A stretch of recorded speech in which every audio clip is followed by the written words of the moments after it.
Good morning, students. Welcome back to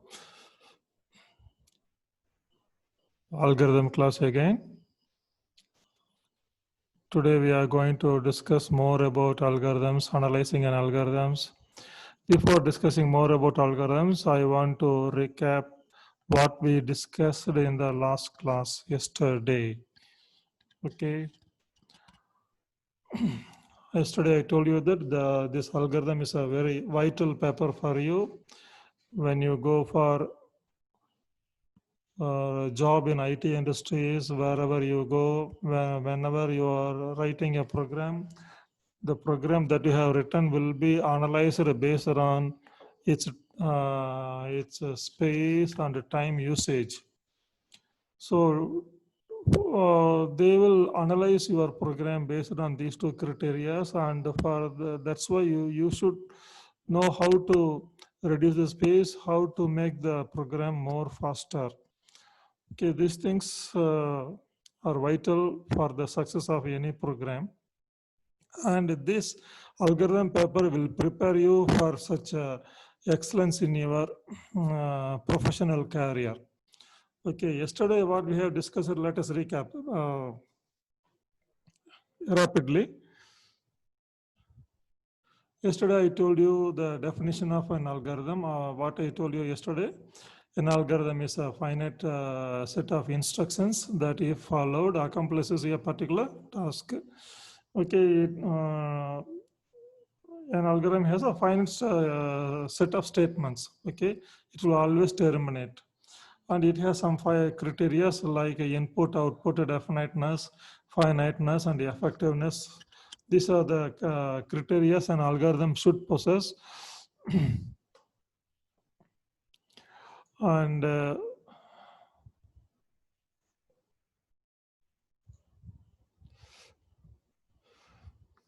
how does an algorithm differ from a program? I told you, yet algorithm will always terminate, and a program will terminate will be not every program will terminate automatically once its execution is over. For example, like operating systems, they will be terminated only by the administrator. Okay. He only will terminate the program. Until then, it will keep on waiting for some job like that. Those things we have discussed about the difference between algorithm and program. Then when you want to study an algorithm, what are the various issues, like how to devise an algorithm, how to express an algorithm, how to analyze an algorithm, how to validate an algorithm, and how to test an algorithm. Uh, these things I told you in the last class. Devising an algorithm means you should know about various problem solving strategies like greedy method, divide and conquer method, backtracking method, dynamic programming method. Okay, not all the problems are suitable for all these problem solving strategies, and a problem can be attempted well by any one of these strategies. For example, problems of recursive nature can be attempted very easily by divide and conquer method. Those things we have discussed in the last class. Then expressing an algorithm, the pseudocode methods are there to express an algorithm. Those things we have discussed. Then algorithm specification, there are three ways of specification. That is, pseudocode method is commonly we use. And I told you in the very beginning, what is that flowchart is. It's a figurative representation of the logic of a problem. Then what are the various pseudocode conventions are used in writing an algorithm, how to give a comment, then how to write some block of statements, then compound statements, how to do that, then what are the various Boolean values, operators, relational operators, then what are the control constructs like while, for, loop, repeat, until, how they are used there. then case statement, and how to supply input, how to get the output from that algorithm. These things we have discussed. Then one example program. Then we discussed about the recursive algorithms. Yeah, recursive algorithm is algorithm that calls itself in its own body. There are two types of recursion, like direct recursion and indirect recursion. In a direct recursion, the algorithm will call itself in its own body, whereas in the indirect recursion, algorithm A calls algorithm B in its body. In turn, the algorithm B will call algorithm A in its body, like that. And what are the conditions you should follow when you write an algorithm, recursive algorithm, that I told you, like there should be a termination condition involved in the body of the recursive algorithm, so that the recursion will not go infinitely. Okay. Then with each recursion, the size of the problem should be reduced. Those conditions should be implemented in the recursive in the body of the recursive algorithms. Then I gave you one simple example like towers of Hanoi. Those things we have discussed in the last class. Now we go more about analyzing an algorithm in this class. So performance of a program or performance of an algorithm is based on two complexities, namely time complexity and space complexity. So we will be spending more time on the time complexity. What is the time complexity is? How much of time the computer takes to run this algorithm to its completion. If at all this algorithm is used in a computer, how much of time the computer takes to complete that work using that algorithm. That is time complexity. So the time to execution will vary depending on the size of the input. Okay, every problem has some number of inputs. If n is the number of inputs, what is the value given to that n? How many values are supplied for calculation? So that determines the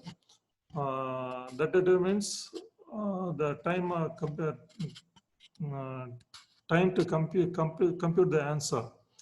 Not only that, what are the various looping structures, what are the various other statements, conditional constructs used in the algorithm. They also will determine the time complexity of the given algorithm. The another complexity is the space complexity. This is nothing but the amount of memory the algorithm needs to run to completion. Okay, total memory required for the successful completion of that algorithm is called space complexity.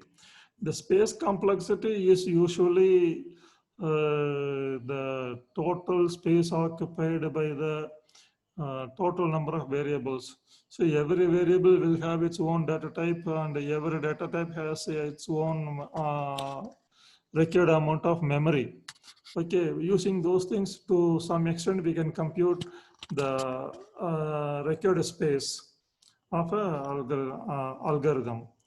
Now, the space needed by a algorithm has the following components, namely instruction space, data space, environmental stack space, and other things. What is that instruction space means?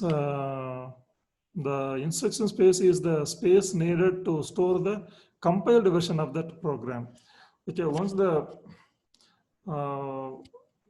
algorithm or that program is correct, and once it is compiled, a compiled version of that program is created, and usually that is the size of that compiled version is bigger than the original code of that program. So the space needed to store the compiled version of that program comes under the instruction space. This instruction space depends on the compiler used to complete the program. Okay, one compiler might use the certain amount of space. and another compiler will use certain another amount of space like that. Okay, so how much of space the compiler uses to convert the program into the machine code compiled version. Okay, then what are the various compiler settings used at the time of compilation, then where the compiled version is going to be stored. These are the factors that decide the instruction space of the space complexity. Then data space is nothing but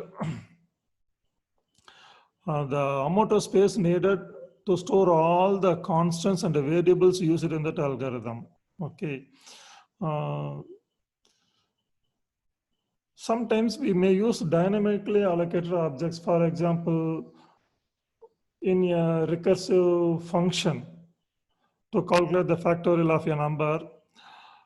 The value to be calculated, the factorial value to be calculated is given at the time of runtime. For example, if you give the input 5 for the recursive factorial function, it uses certain amount of local variables. Whereas if you give factorial of 10, then it uses more number of local variables. So more the number of local variables created, more the amount of space needed. So when you for the dynamically created objects, we may need more memory spaces. Okay. Then environment stack space, that is nothing but we may suspend the program for some reason and we will resume from where we suspended. So these informations, that is this environmental information, at what stage we have suspended the program and when are we resuming the program, these informations are available in a stack. Okay, this environmental stack space is nothing but the space used by the environmental stack to store the suspended information and resuming information. Now, next we go for the classification of algorithms. Okay. The running time of an algorithm is expressed in the form of order of something like that. Based on that, we can classify the algorithms of order of 1, order of log n, order of n, order of n log n, order of n square, order of n cube, order of 2 power n. Okay, let us see one by one. Given algorithm in which the instructions are executed once or only very few times, means then such algorithms comes under the category of 1, order of 1. This running time is constant. Okay. Usually when we compute the total runtime of an algorithm, we used to neglect all these order of 1 statements and others. Okay. Then algorithms of logarithmic nature, that is, when you convert a bigger problem into smaller problems, then the running times of that algorithm for those problems will come under the logarithmic category. You should be very careful about converting that. See, in the divide and conquer that we are going to discuss next, there also the problem is split up into smaller problems. That is different. But here, the problem is reduced into a smaller problem. For such problems, the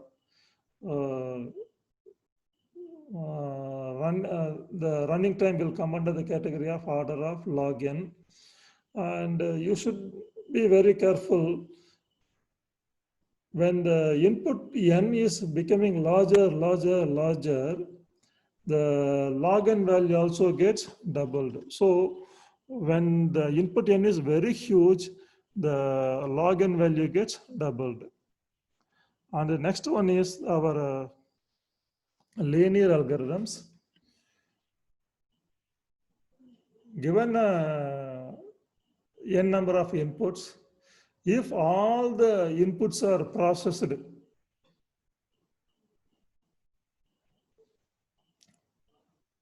then with a minimal value or minimum time of execution, then that algorithm is understood to be a linear algorithm. And actually we strive to have such a order of n algorithms. If we could prove that our algorithm is a order of n algorithm, then we have written a right algorithm that we can claim of.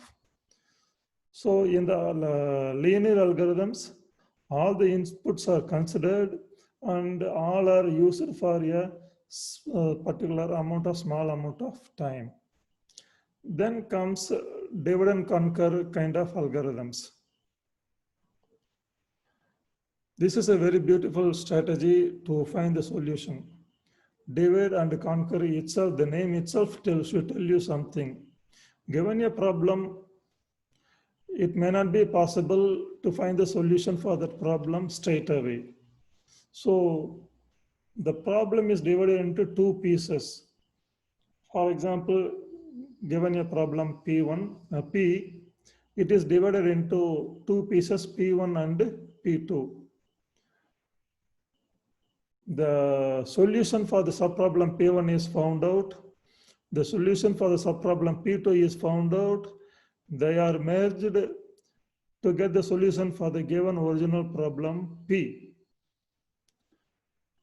The point to be noted here is the nature of the subproblem P1 and the nature of the given original problem P are same. Same is the case with the subproblem P2. So if the subproblem P1 cannot be solved straight away, then again it is broken into two pieces, P11 and P12. So the solution for P11 and the solution for P12 are found out and they are merged to get the solution for the subproblem P1. Similarly, the subproblem P2 cannot be solved straight away. It is divided into two subproblems, P21, P22. The solution for P21 and P22 are found out and they are merged to get the solution for the given subproblem P2.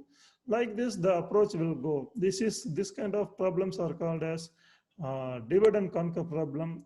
Usually problems that are solved under the divide and conquer approach, they are recursive in nature. For some examples are binary search, that is given a list of numbers, n numbers, we have to find whether a number is present or not. There are several techniques are there. Linear searching is there. Then another technique is binary search. The binary search can be attempted using this divide and conquer method. Given some n values, which is the biggest value, which is the smallest value, that can be computed using this divide and conquer method. Then multiplying two square matrices, that can be attempted using the divide and conquer method. I think these things will be discussed in detail in the next unit of your syllabus. Okay. So the computing time of these divide and conquer problems are order of n log n. And here also when n doubles, the running time also doubles. The input size n doubles means the running time also doubles. Next problems, algorithms of quadratic in nature. Order of n square.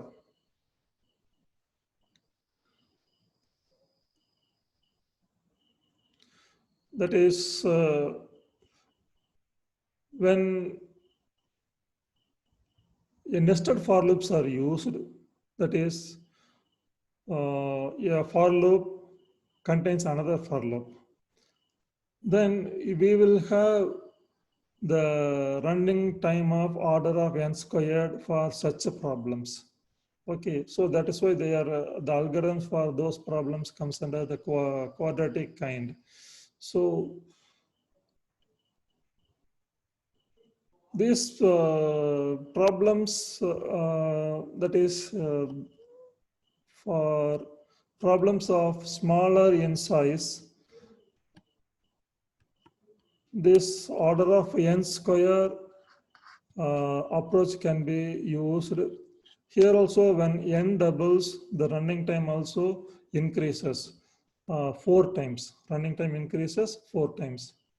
The next kind of algorithm is order of n cube, that is cubic algorithms.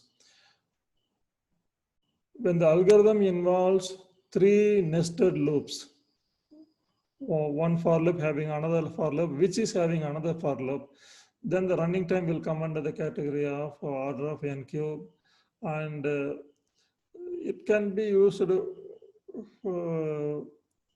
for smaller size problems. Okay, here when the when becomes bigger, the computing time, the running time increases 8 times. That we should be very careful. And the worst one is order of 2 power n. Okay, our algorithms should not come under this category. When the input size n becomes higher, it is the running time increases exponentially, 2 power n. So that is the worst category of algorithm that we should try to avoid.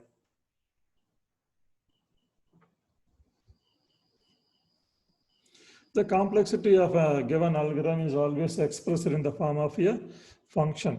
Okay. So this function f of n gives the running time and the storage space requirement of an algorithm. So that is based on the input size n. Okay, this complexity function f of n has certain cases, namely best case, average case, and worst case. If the complexity function f1 has minimum value, then it is the best case.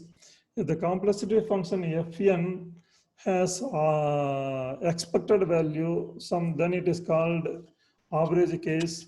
Then if the complexity function f of n has maximum value, then it is the worst case.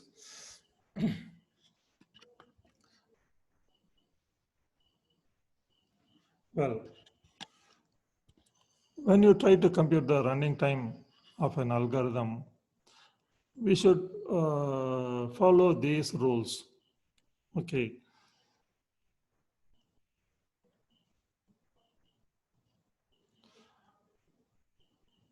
The running time of some assignment statement or read statement or write statement in an algorithm, they usually take order of 1 time.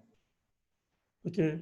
When you try to compute the total time, then these statements are given order of 1. Then the next rule is some compound statements are there, some sequence of statements are there. Then the running time of that compound statement is nothing but the sum of time taken for individual statements. The running time of sequence is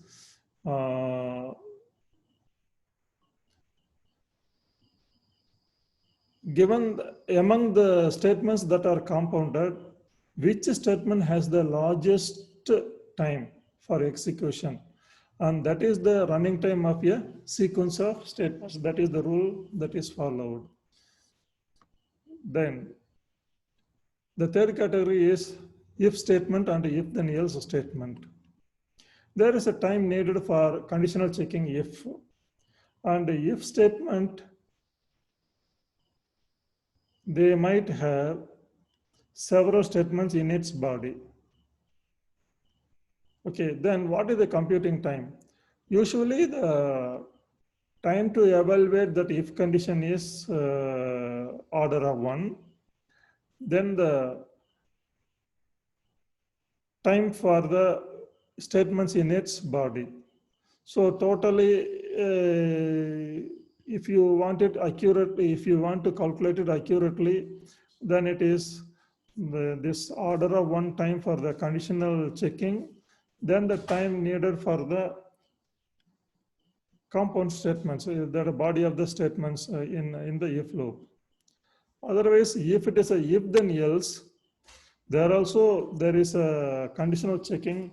If the condition is true, then the statements in the true part is executed. If the condition is false, statements in the false part is executed. Okay, there are also conditions used for true and false. Then the time for the statements in the body of the true part or the else part, whichever is used. Then the another condition is if a loop is repeated. If a loop is repeated, how to do that? For example, a for loop. A for loop is repeated so for a particular number of times. How long it is executed? As long as the condition is true, the for loop statements are executed. So there is a condition that checks whether the loop should be repeated or not. The statement should be repeated or not. So the condition, it has a value, computing time value. Then the computed time for the statements in the body of the for loop. Okay. Now, in the statements in the body of the for loop, we won't use the computing time of each statement in its body. Rather, we will use the computing time of highest statement. For example, there is a n squared statement and there is a n statement means we will use only the n squared statements. And even if there is a constant involved with that n square, for example, 7 n square means, then we will neglect that 7 and we will use only n square. So the computer time will be order of n square. Another case, there is a n cube plus 2n square plus 5n means, then the computer time we will take it as biggest value order of n cube only. We will neglect the remaining things. So we won't use the time for conditional checking. Rather, we will use only the statement needing the highest computing time. Okay, so these are the rules that are followed in computing the total running time. Okay, some examples we will see here. In this example one, there is a simple assignment statement. This expression is computed and given to x, and this expression is computed and given to x. And if x, y, z are simple scalar values, then the computing time for all these statements are order of 1. Order of 1. Then this example 2, here there is a for loop for I is equal to 1, I less than or equal to n, I plus plus, and v of I is equal to v of I plus 1. See, there is a time involved for this conditional checking. This will test whether the loop should be repeated or not. So, how long this statement v of I is equal to v of I plus 1 is executed? It is repeated n times. So, for every time it is executed, it is 1. So since this it is executed n times, the total time is order of n. And as I told you now, we will neglect this time for this computation, conditional checking. So it is order of n. Then the next example, it's a nested loop. Here for I is equal to 1, I less than or equal to n. For j is equal to 1, j less than or equal to n. This j loop is executed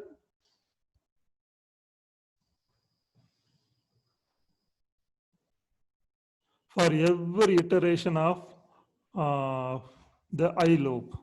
J loop is repeated n times for every iteration of this loop. So the I loop is executed n times, and this j loop is executed n times. So n into n square. And these are all assignments. These are all assignments. So they are all neglected. So for this I loop it is n, for this j loop it is n.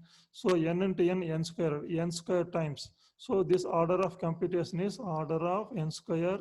So if at all you are writing an algorithm for these statements, the algorithm will come under quadratic category. Now you see here product of a matrix multiplication.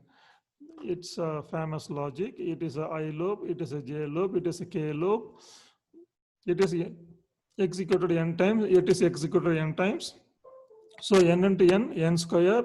Then here also there is a k loop, it is executed n times. So n into n, 3 times, n squared into n, 3, n cube. So 3 times n cube. So the order of computation is order of n cube.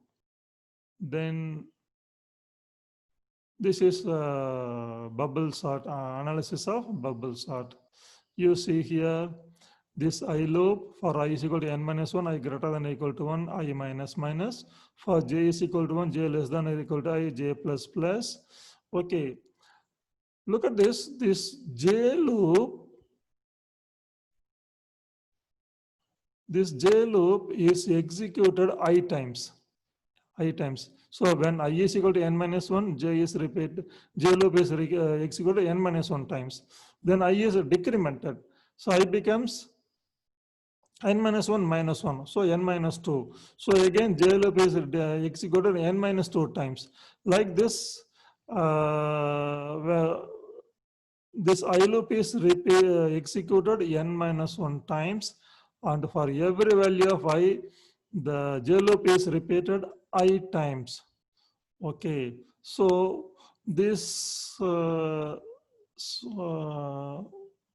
conditional checking and they are all neglected. So it is n minus 1. How many times the j loop is executed? N minus 1 plus n minus 2 plus n minus up to n times. Okay, so it is a sum of series. So the formula is n into n plus 1. Instead of n, we are having n minus 1 here. So it is n into n plus 1 by 2. If you apply that formula, n minus 1 plus n minus 1 plus 1 divided by 2, it will become n minus 1 into n divided by 2. N minus 1, n minus 1 into n divided by 2. When you solve this expression, it becomes n squared minus n by 2. N squared minus n by 2. Just now I told you that when there is an expression like n cube plus 4n square plus 5n is there, we will use the maximum exponent n cube only. Like that here, if you say it is, when you solve this one, it is n squared by 2 minus n by 2. So we will use only that n squared by 2.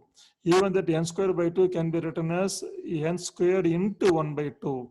We will neglect that constant 1 by 2. So it will become order of n square. It will become order of n square. So we have seen some of the examples of computing. We will attempt more and more problems in the coming classes. Okay, boys, we will see in the coming next day, tomorrow. Okay, with more examples and more ideas on analyzing an algorithm. Thank you.